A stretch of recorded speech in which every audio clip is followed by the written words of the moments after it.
হাতে মেখে মোরালা মাছের বাটি চচ্চড়ি আপনারা অনেক রকমভাবে খেয়েছেন, তবে আজকে আমি যেভাবে শেয়ার করব নতুন স্বাদে নতুনভাবে, ভিডিওটা সম্পূর্ণ দেখার পর আপনাদের একবার হলেও মনে হবে যে দিদিভাইয়ের রান্নাটা দেখেছিলাম সেই রান্নাটা কিছুটা মাছ একটু আলাদা করে রেখে বাড়িতে অবশ্যই রান্না করে খাবো। তো আর মেলা বকে লাভ নেই, ডাইরেক্ট রান্নাতে চলে যাব। আগে থেকেই দুটো আলু আমি কুচিয়ে নিয়েছিলাম, কুচিয়ে নেওয়ার পর পরিষ্কার করে ধুয়ে নিয়েছি। এবার ওপর থেকে দিয়ে নিলাম 2 মুঠো মতন ভেজানো মুসুর ডাল।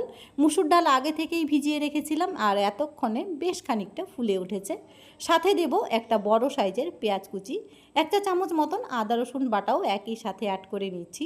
ঝালের জন্য দিয়ে দিচ্ছি কাঁচা লঙ্কা কুচি, আর সাথে দেব 1 চা চামচ জিরে গুঁড়ো। আজকের রান্নাতে ধনে গুঁড়ো একদমই দিতে যাবেন না, পুরো রান্নার টেস্ট খারাপ হয়ে যাবে। ঝালের জন্য আবারও 1 চা চামচ দিয়ে নিচ্ছি শুকনো লঙ্কার গুঁড়ো, আর স্বাদ মতো লবণ একবারেই দিয়ে নেব। হাফ টিস্পুনের মতন দিয়ে দিচ্ছি হলুদ গুঁড়ো। এবার মোরালা মাছ আগে থেকে কেটে বেছে ভালো করে পরিষ্কার করে ধুয়ে নেওয়ার পর 2 মুঠো মতন মোরালা মাছ এখানে আমি অ্যাড করে নেব।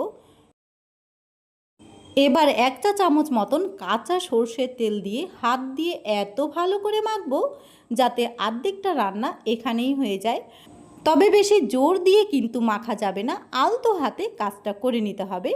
এবার রান্নাটা একবারেই বসিয়ে দেওয়ার জন্য কড়াইটাকে খুব ভালো করে গরম করে নিয়েছি, যাতে কড়াইয়ের তলাতে রান্নার সময় কোনো কিছু ধরে না লাগে।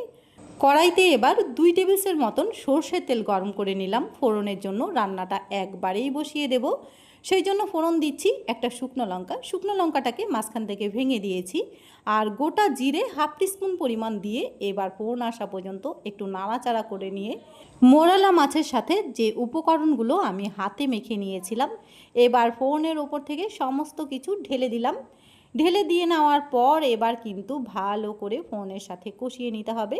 গ্যাসের আঁচটা লো টু মিডিয়ামে রেখে হাতে একটু সময় নিয়ে এভাবে কষিয়ে নেব যাতে কষাতে কষাতে সমস্ত কিছু সুসেদ্ধ হয়ে যায়। আর দেখুন আমার আলুগুলো কিন্তু কষাতে কষাতে সেদ্ধ হয়ে গেছে। ঠিক এই সময় গ্রেভির জন্য আমি 1.5 গ্লাসের মতন জল দিয়ে নিলাম।